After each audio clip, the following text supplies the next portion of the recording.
Buenos días, hermanos. Que el Señor sea enseñándonos en esta mañana.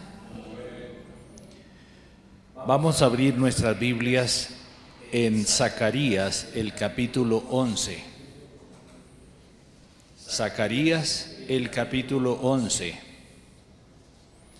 Y vamos a leer unos versículos aquí en este capítulo.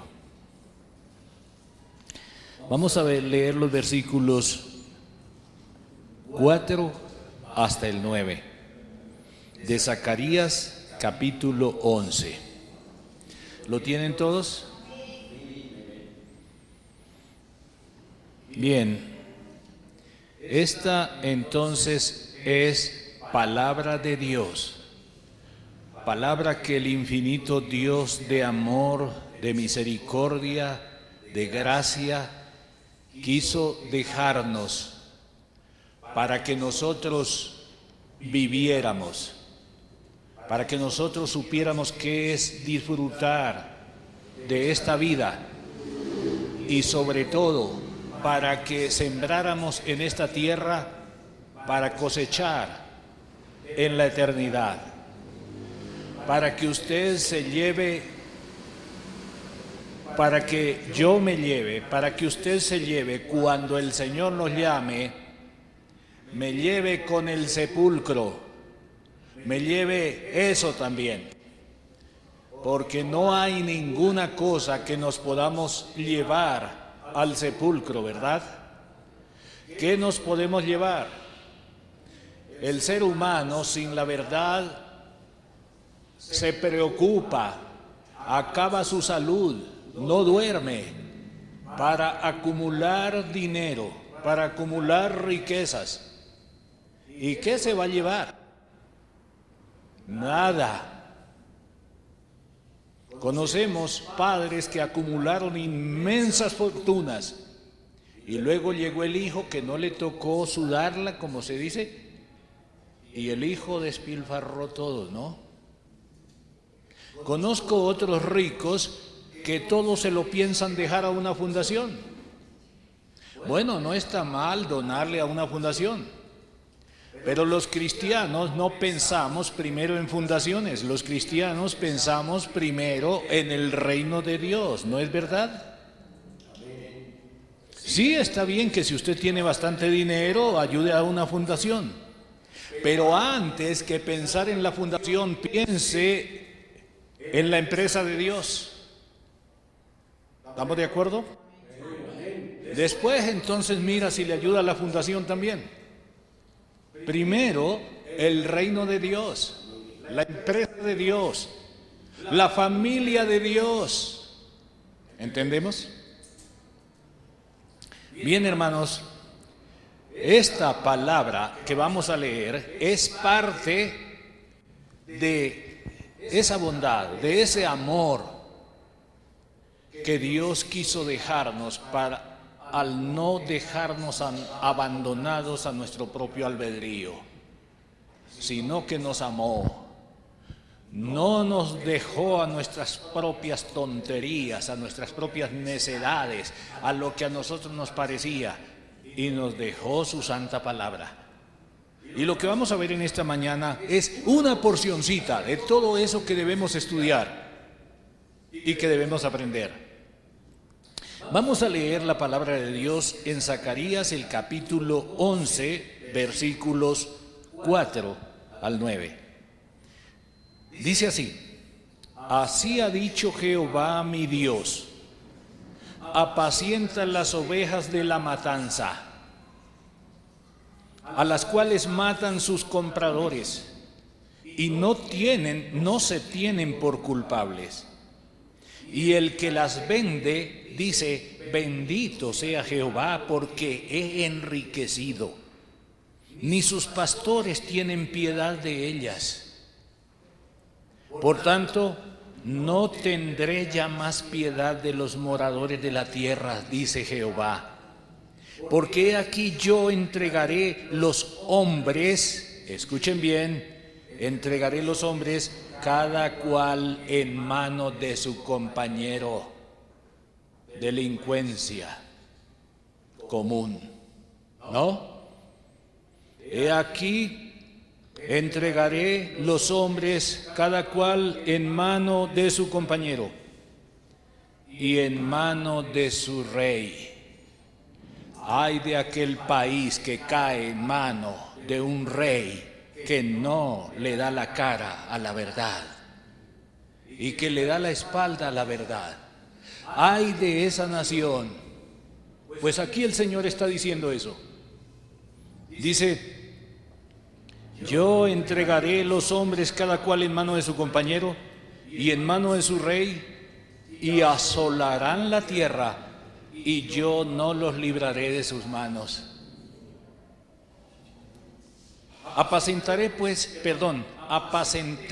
pues las ovejas de la matanza, esto es, a los pobres del rebaño, y tomé para mí 2 callados, al uno puse por nombre gracia, y al otro ataduras, y apacenté las ovejas.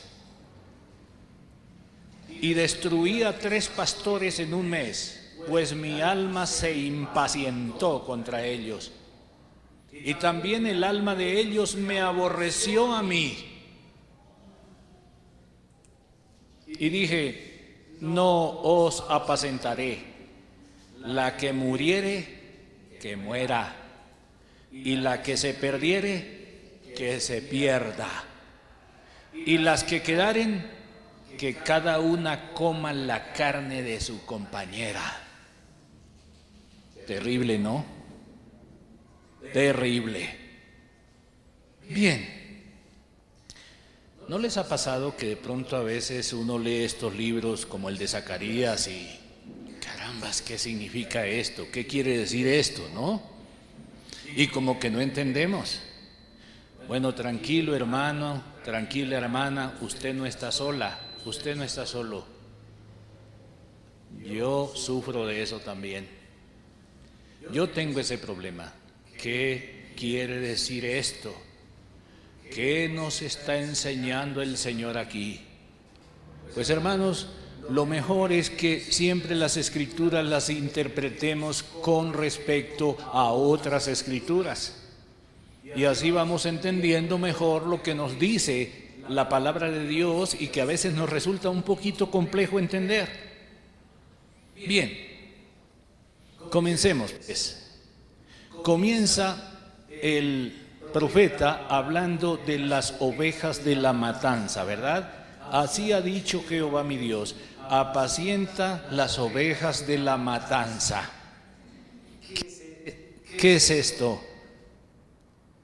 Pues hermanos, a mí me hace recordar lo que dijo el apóstol Pablo en Romanos 8:36, cuando dijo: como está escrito, por causa de ti somos muertos todo el tiempo, somos contados como ovejas de matadero. ¿No les hace acordar de ese texto? Creo que sí. De hecho, el apóstol Pablo estaba citando el Salmo 44:22, que casi dice exactamente lo mismo. Así que Pablo estaba obviamente citando estas escrituras del Salmo capítulo 44, versículo 22. El salmista era profeta. Y aquí Pablo estaba citando esa profecía. Pero no nos quepa la menor duda que Pablo estaba pensando también en esto que había escrito el profeta Zacarías: ovejas de matadero. Pero ¿a quién se refiere el profeta con esto de las ovejas de la matanza? Veamos el verso 7. Apacenté pues las ovejas de la matanza, esto es, a los pobres del rebaño. ¿Quiénes son las ovejas de la matanza? Los pobres del rebaño. No pobres materiales, no. No se trata de pobreza material. Y creo que aquí ustedes se acuerdan de unas palabras del Señor Jesucristo, cuando dijo: bienaventurados los pobres en espíritu, porque de ellos es el reino de Dios, ¿verdad? Entonces, ¿qué clase de... Aquí nos está diciendo: apacenté pues las ovejas de la matanza, esto es, a los pobres del rebaño, es decir, los pobres en espíritu, es decir, aquellos que son hijos de Dios. Es de estos que está hablando el profeta Zacarías, y es a estos a los que se refirió nuestro Señor Jesucristo. Ahora hagamos una aclaración aquí muy importante. Hay una paráfrasis muy buena, por cierto, en cuanto a este texto, que dice: bienaventurados o felices, dice, los que reconocen su necesidad espiritual. He escuchado a muchos pastores diciendo: es la mejor traducción que hay. No, hermanos, esa no es una traducción, esa es una paráfrasis. Pero sí es fiel, sí, hay que reconocer que es fiel la paráfrasis. Porque ser pobre en espíritu tiene que ver con reconocer. ¿Reconocer qué? Reconocerse pobre, reconocerse pecador, reconocer la majestad de Dios. No se puede ser pobre espiritual sin reconocer la verdad. Así que esta paráfrasis está haciendo bien. Es una buena paráfrasis, hermanos. No es mala, pero no confundamos las cosas. No es una traducción, es una paráfrasis. Una paráfrasis es una explicación como la que yo estoy dando. Bueno, mi explicación debe tratar de ser lo más fiel a la palabra de Dios, pero en sí misma mi explicación no es palabra de Dios, ¿comprenden? ¿Qué es la palabra de Dios? Lo que está escrito. ¿Amén? Lo que está escrito es la palabra de Dios. Y lo que ha sido traducido a un idioma o a otro es palabra de Dios. Pero lo que yo digo en mis propias palabras ya no es palabra de Dios. Lo que yo digo en mis propias palabras debe tratar de ser fiel a lo que está escrito, pero ya no es palabra de Dios. ¿Me comprenden? ¿Me hago entender? Bien, hermanos, debemos hacer entonces ese tipo de distinciones. Así que, hermanos, tengamos claro que esta es una paráfrasis, es decir, es una especie de explicación, una explicación nuestra, una explicación humana, para que podamos comprender lo que significa pobres en espíritu. Pero por favor comprendamos que no es una traducción como tal. Así que bienvenidas las paráfrasis, las interpretaciones o comentarios humanos acerca de la palabra de Dios. Bienvenidos, particularmente si son fieles a la palabra de Dios.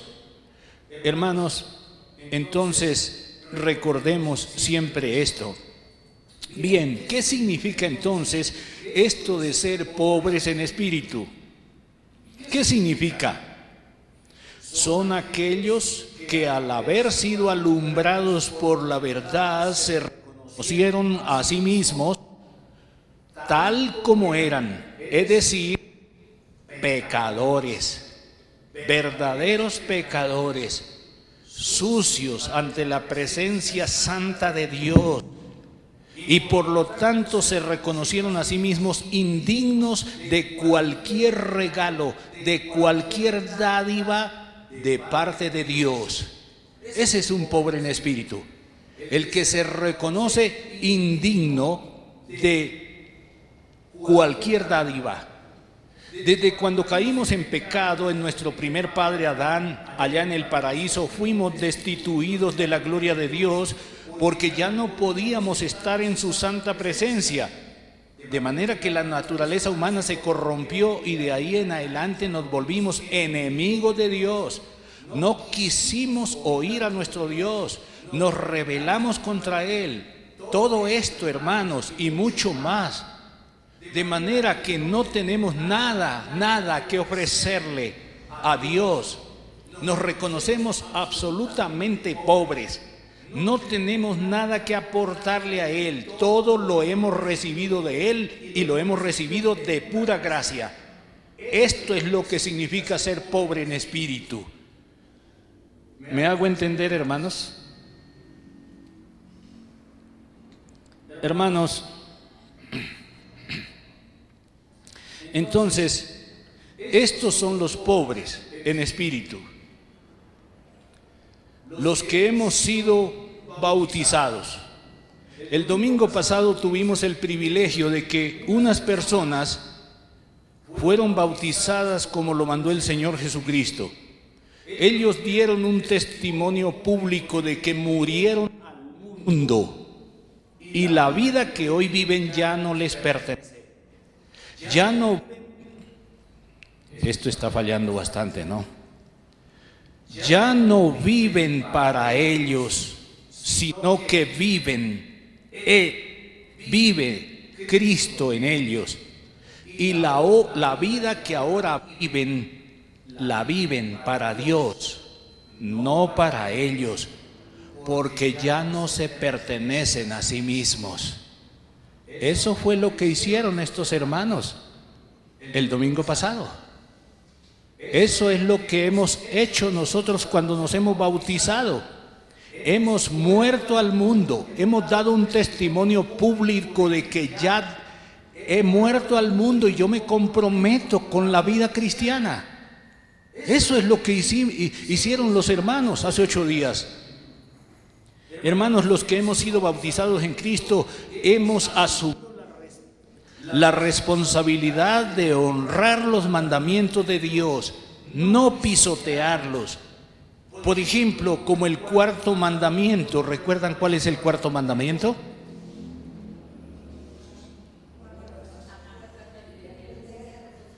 Acuérdate del día de reposo para santificarlo. Bueno, ¿qué hacemos el día del Señor? ¿A qué lo dedicamos el día del Señor? Hermano, un cristiano que ha sido bautizado, que ha dicho a partir de hoy yo muero al mundo y resucito a la nueva vida. ¿Qué es lo que ha hecho ese cristiano?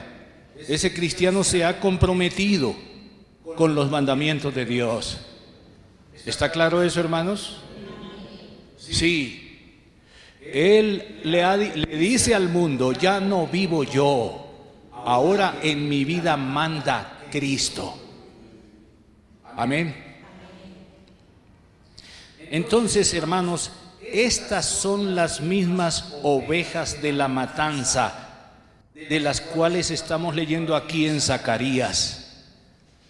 O sea, estamos muertos por todos lados, ¿no? Hasta nosotros mismos nos decretamos la muerte. Hasta nosotros mismos dijimos lo que dice Dios, ya no vivo yo, mas vive Cristo en mí. Amén. Bien, el versículo 5 nos habla de una triste realidad. Y podemos llamarle a esta triste realidad el comercio de los pastores con el rebaño de Dios, con las ovejas de Dios. Comercio, ¿entienden qué es eso? Comprar y vender, lucrarme. ¿Con qué cosa? Con lo que no es mío, con las ovejas compradas, con la sangre de Cristo. Hermanos, Jesús dijo que la iglesia era de Él y Él mismo la edificaría. Dijo Él, yo edificaré mi iglesia, la iglesia no es un negocio comercial. Mucha gente anda confundida hoy día que el pastor es el dueño de la iglesia. Están equivocados y nosotros debemos tratar de aclararles a ellos: no, nuestra iglesia no es un negocio.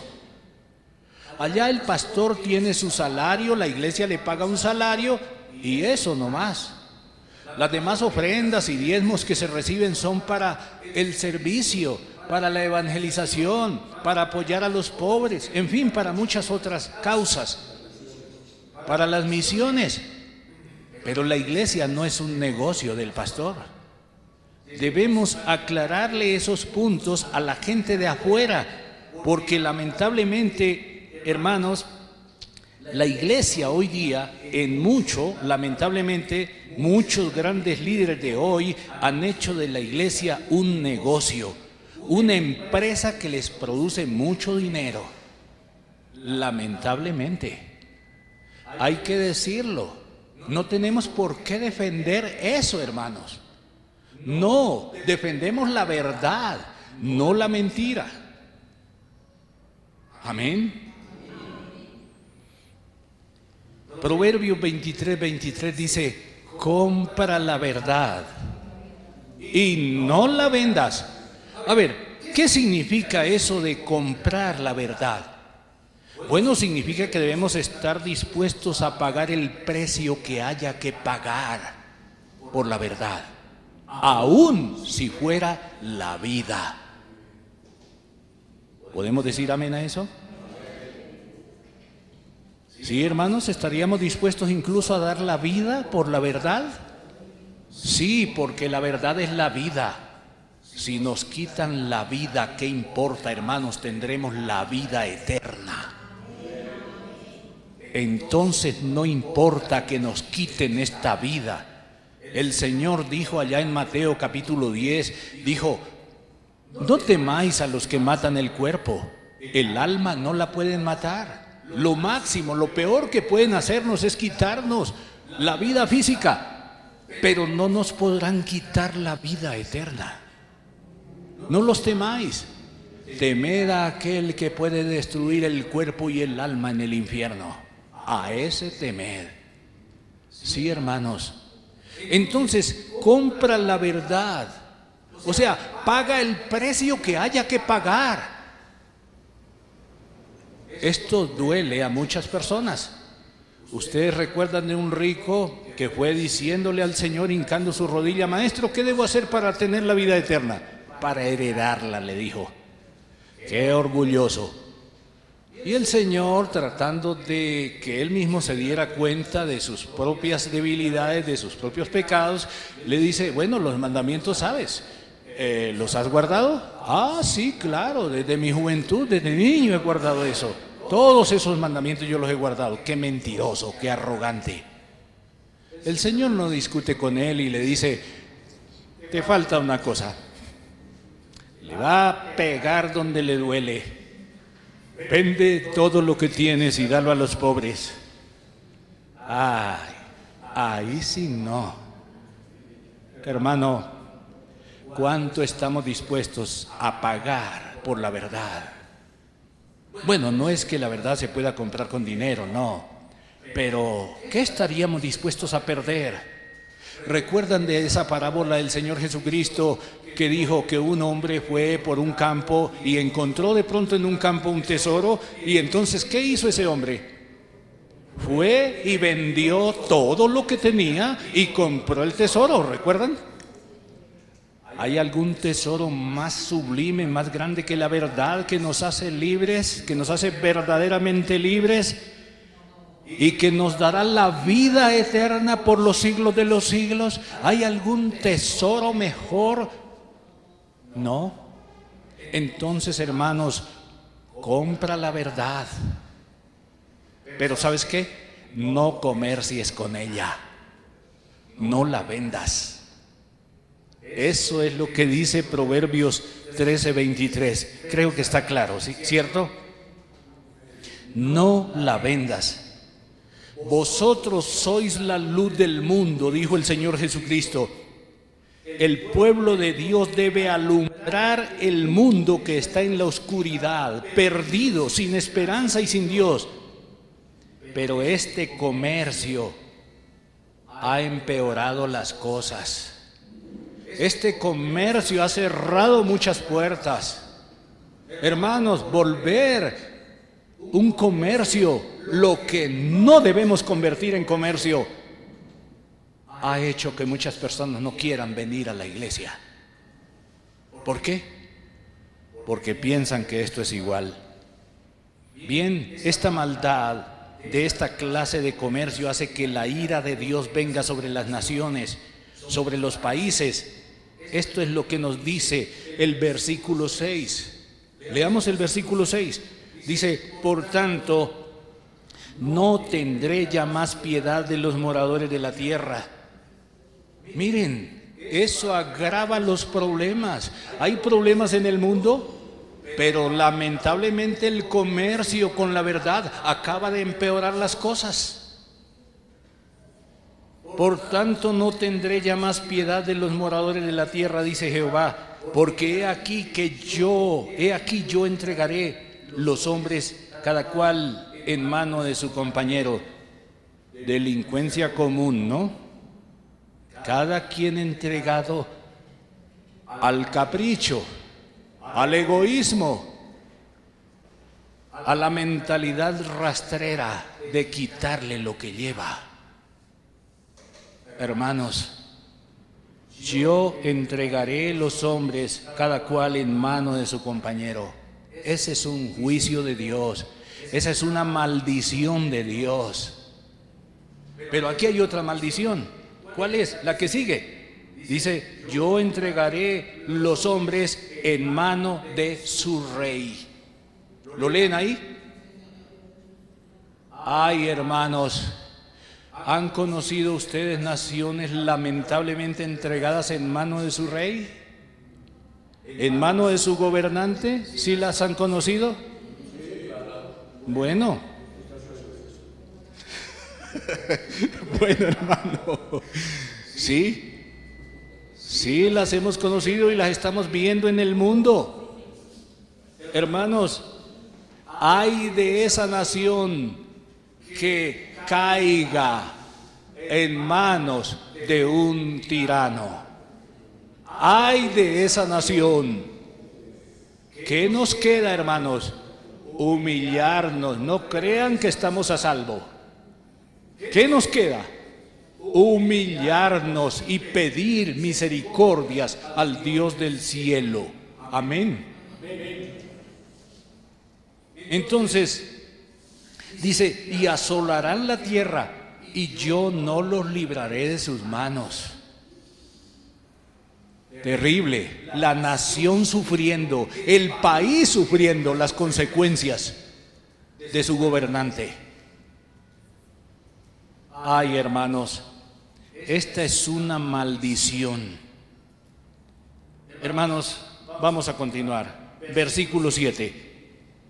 Apacenté pues las ovejas de la matanza, esto es, a los pobres del rebaño. Ya dijimos quiénes eran esos pobres, ¿no?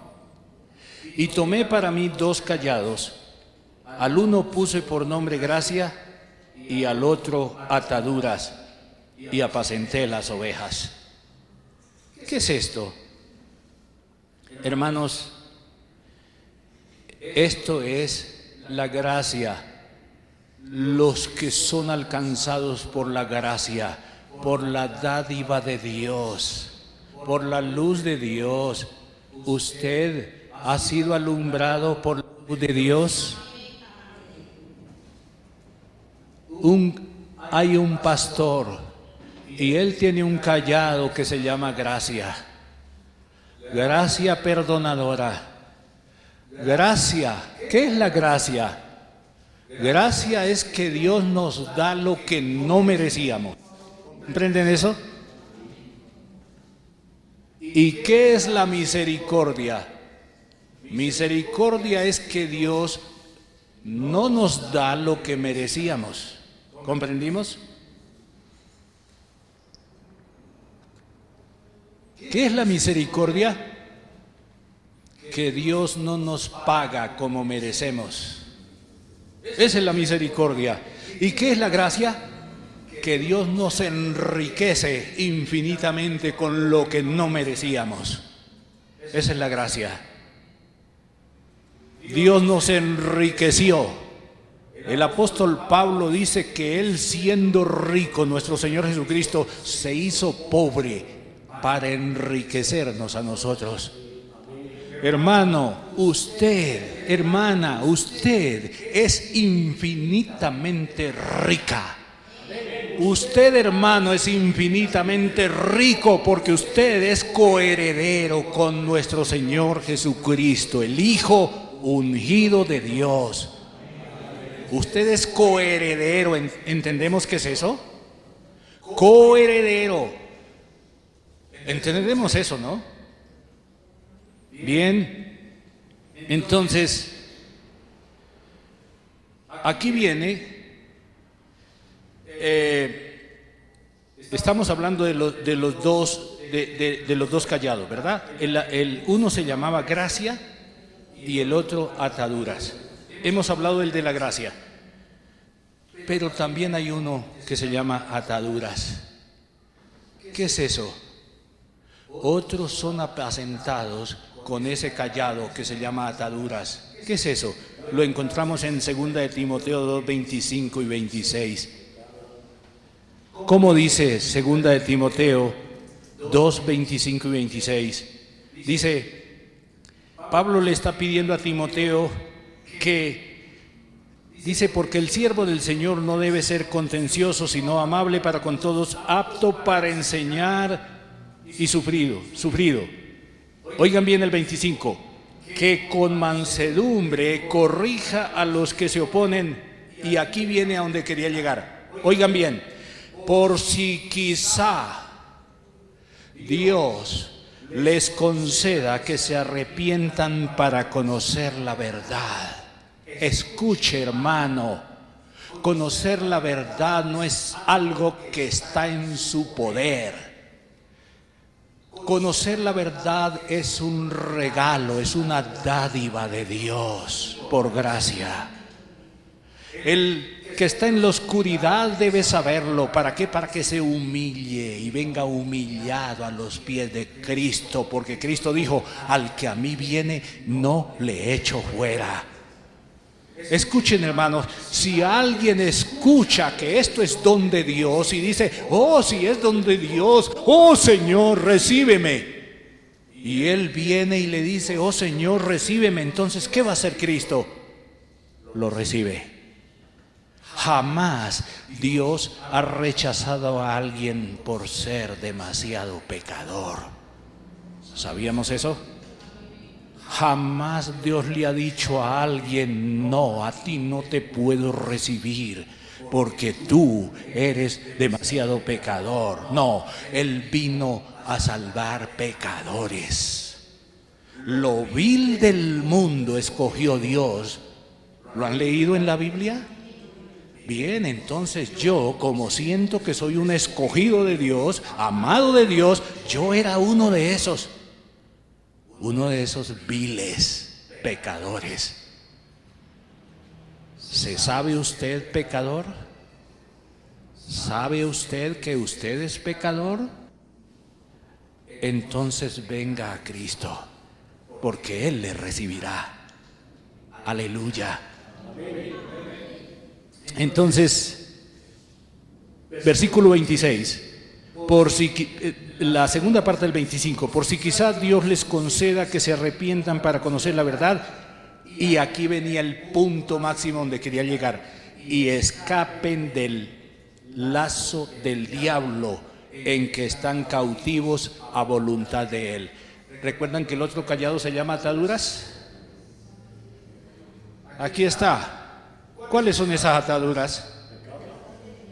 Sí, Señor, la propia naturaleza caída, corrompida. Pero hay otra atadura aquí de la que estamos hablando en 2 Timoteo. ¿Cuál es? La de Satanás, atados a voluntad de él. Satanás es el peor tirano de los tiranos. Escuchen, si un tirano humano no está dispuesto a dejar en libertad a su pueblo, mucho menos el tirano de los tiranos. ¿Ustedes creen que el diablo está dispuesto a soltarlo a usted que porque usted dijo, yo levanto la mano y recibo a Cristo, acepto a Cristo? ¿Usted cree que el diablo se va a asustar por eso? No.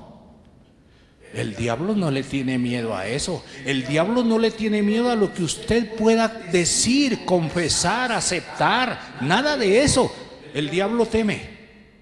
¿A qué le teme el diablo? Le teme a la palabra de Dios. Si Dios dice que este vino humillado a los pies de Cristo, entonces al diablo no le queda otra que desatarlo. No lo puede mantener atado. ¿Cuál es la condición natural del hombre? Esta. Además de caído, además de corrompido en la naturaleza caída, además de podrido, sí, esa es la naturaleza natural del hombre, perdonen la redundancia. Pero además de eso, ¿qué estamos leyendo aquí en el versículo 26? Que está atado. ¿A voluntad de quién? A voluntad de Satanás. Bien, el segundo cayado se llama ataduras. ¿Qué quiere decir esto? Quiere decir que la palabra de Dios debemos predicarla. Y muchos vendrán a los pies de Cristo. Pero otros se acabarán de endurecer. Otros terminarán endureciéndose más. Eso ya no es asunto suyo. Siga orando hasta el último respiro que tenga él en esta vida. Amén. Sigamos orando por él. El pastor pastorea con dos callados. ¿Cómo se llama uno? Gracia. ¿Y el otro? Ataduras. Bendito sea el nombre del Señor. Escuchen, hermanos. Nadie, absolutamente nadie se pierde porque Dios no quiso salvarlo. Se pierde porque Él rechazó a Cristo, porque Él no quiso venir a Cristo. Pero esto también es cierto, nadie vino a Cristo porque quiso, vino a Cristo porque Dios lo trajo. Eso también es cierto. Las dos cosas están en la Biblia. No debemos tratar de destruir esa verdad por cuenta de nuestro razonamiento. Pueda que no lo entendamos, pueda que no lo encontremos lógico, pero la lógica de Dios algunas veces es ilógica para nosotros. Les pongo un ejemplo. ¿Cómo pueden ustedes entender que el infinito Dios, que no puede ser contenido por los cielos ni por nada, cómo puede ser que ese Dios se hizo hombre? ¿Cómo puede ser que el Dios absoluto, infinito, que no puede sentir sed ni cansarse, estaba acá en la tierra y estaba cansado y tenía hambre y tenía sueño? Él no dejó de ser Dios. Eso sería una herejía. Él nunca dejó de ser Dios cuando se hizo hombre. Él, cuando estuvo en la tierra, era verdadero Dios. Por eso aceptó la adoración, porque solo se debe adorar a Dios. Y recuerdan ustedes, leen en los evangelios que lo adoraron. A Él lo adoraron, a Jesús. ¿Y por qué Jesús aceptó la adoración si Él dijo que al único que había que adorar era a Dios? ¿Por qué Él aceptó la adoración? Porque Él era Dios. ¡Aleluya! Es tu Salvador.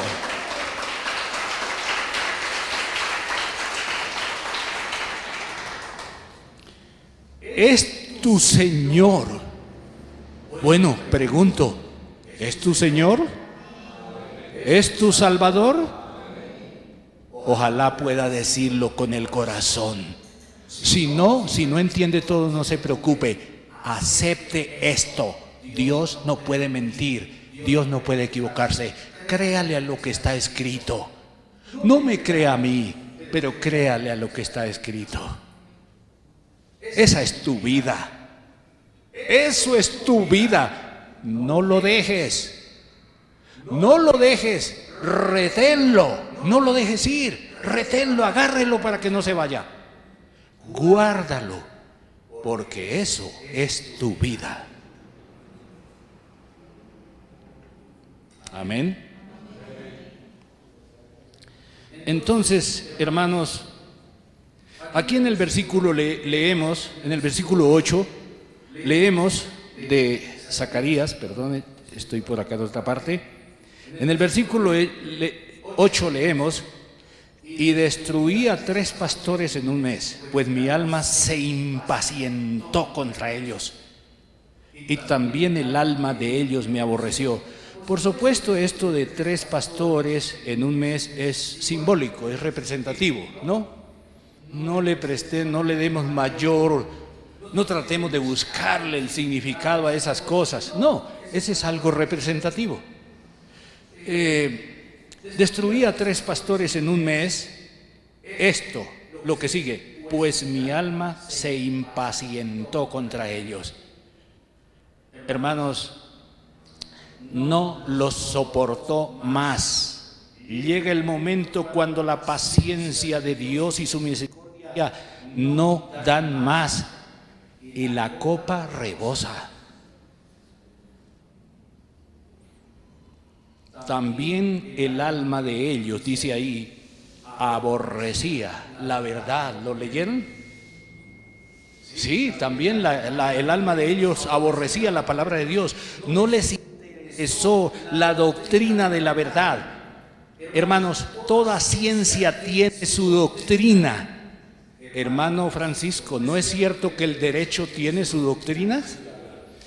¿No es cierto, hermanos contadores, que la contaduría tiene su doctrina? Bueno, toda ciencia tiene su doctrina. Pero resulta que muchos de estos que no les interesa la verdad, no quieren la doctrina de Dios. He escuchado a muchos diciendo: hermano, doctrina no, amor, porque la doctrina divide, mientras el amor edifica. ¿Qué opinan de eso? Fantástico, ¿no? Eso es una fantasía. ¿Cómo así que la verdad no tiene su doctrina? El derecho tiene derecho, la ley civil, la ley penal tiene derecho a tener su doctrina. La contabilidad tiene derecho a tener su doctrina. Toda ciencia tiene derecho a tener su doctrina, y la verdad no tiene derecho a tener la doctrina. La doctrina, la sana doctrina, lo han leído por ahí, ¿no? En Timoteo, cuida la sana doctrina. Hermanos, es por eso que tenemos los ministerios en la iglesia. Es por eso que insistimos en la enseñanza. Esta iglesia quiere centrarse en la enseñanza, en la doctrina de la verdad, en la teología de la verdad. Eso es. Por eso tenemos los ministerios diferentes. El ministerio de las guerreras, por ejemplo, con las mujeres. Qué bonito, cómo aprenden esas mujeres ahí. El ministerio, ¿de qué más? ¿Saben de otro ministerio en la iglesia? La escuela de formación, hermanos. No crea usted que usted ya se la sabe. Ni piensen, hermanos, que Aldemar ya se la sabe. No. Yo lo que hago es ir a buscar por allá, pedirle y humillarme delante de Dios. Señor, por favor, muéstrame, dame entendimiento, dame sabiduría. Y háblanos tú. Hermanos, no estamos tratando con asuntos medianos o pequeños o asuntos fáciles.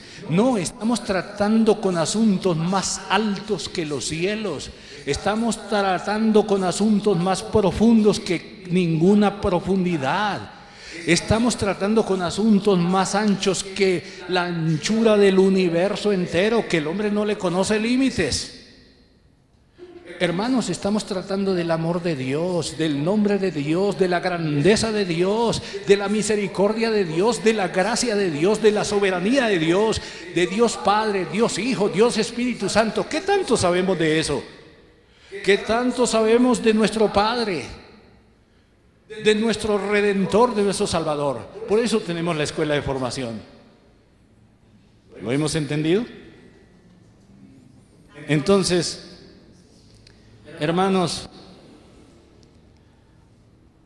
bueno, tenemos más ministerios. Siempre tratamos de que haya enseñanza.